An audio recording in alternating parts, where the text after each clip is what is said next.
இங்கே நம்ம ஹீரோயினி தன்னோட பொண்ணுக்காக எல்லாத்தையும் பழி வாங்கணும்னு நினைக்கிறாங்க. ஒரு டிடெக்டர் மூலிமா ஒவ்வொருத்திங்க டீட்டெயில்ஸுமே கலெக்ட் பண்ண ஆரம்பிக்கிறாங்க. ஃபர்ஸ்ட்டு பார்ட்டி நடந்த இடத்துல இருந்த செக்யூரிட்டியை திருநங்கையை வச்சு கடத்தி கொண்டுடுறாங்க.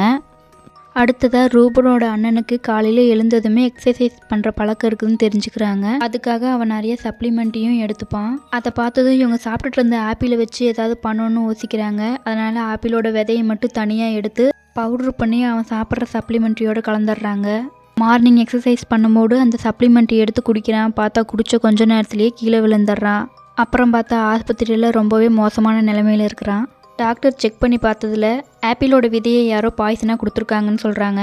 ரோஹித்தோட அண்ணனுக்கு ஒரு ஃபோன் வருது, வீட்டில் ஃபயர் ஆக்சிடென்ட் சொல்லி. போலீஸை கூட்டிகிட்டு போய் அங்கே பார்த்தா எதுவுமே நடக்கலை. போலீஸு ரொம்ப கோவமாக வீட்டை சுற்றி பார்க்குறாங்க. அப்போ பார்த்தா அங்கே நிறைய ஆப்பிள் துண்டுகள் இருக்கிறதையும் கவனிக்கிறாங்க. ஆப்பிளோட விதையை தனியாக எடுத்து வச்சிருக்கிறத பார்த்த போலீஸு, நீயே உங்கள் அண்ணனை கொலை பண்ண பார்த்தியான்னு சொல்லி அரெஸ்ட் பண்ணிடுறாங்க. இதை பார்த்து அந்த பொண்ணுமே ரொம்ப சந்தோஷப்படுறா. ஆனால் அதுக்கு பின்னாடி நம்ம ஹீரோயினி தான் இருக்கிறாங்கன்னு சொல்லி அந்த பொண்ணுக்கு தெரியாது. அப்பா கிட்ட நம்ம எங்கேயாவது வெளியே போகலாப்பான்னு சொல்லி கேட்குறாங்க. அவங்க அப்பாவுமே ரொம்ப சந்தோஷப்படுறாங்க. அடுத்ததான் இன்னும் ஒரே ஒருத்தர் மட்டும்தான் இருப்பான். அவன் ரொம்பவே மோசமான ரவுடியாக இருப்பான்.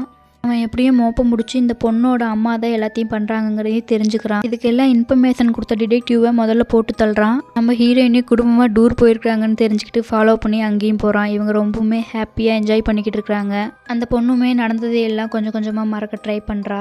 இந்த ரவுடி அவங்க இருக்க இடத்துக்கே போயிட்டு ஹஸ்பண்டை ஷூட் பண்ணுறான். ஹீரோயினியுமே பயங்கரமாக அடிச்சு போட்டு அந்த பொண்ணை துரத்த ஆரம்பிக்கிறான். இதை பார்த்த ஹீரோயினியுமே அந்த பொண்ணை காப்பாற்றணும்னு அவங்க பின்னாடியே போகிறான். வில்லன் கூட ஹீரோயினி ரொம்ப சண்டை போடுறாங்க தான் பொண்ணை காப்பாற்றணும் அப்படின்னு.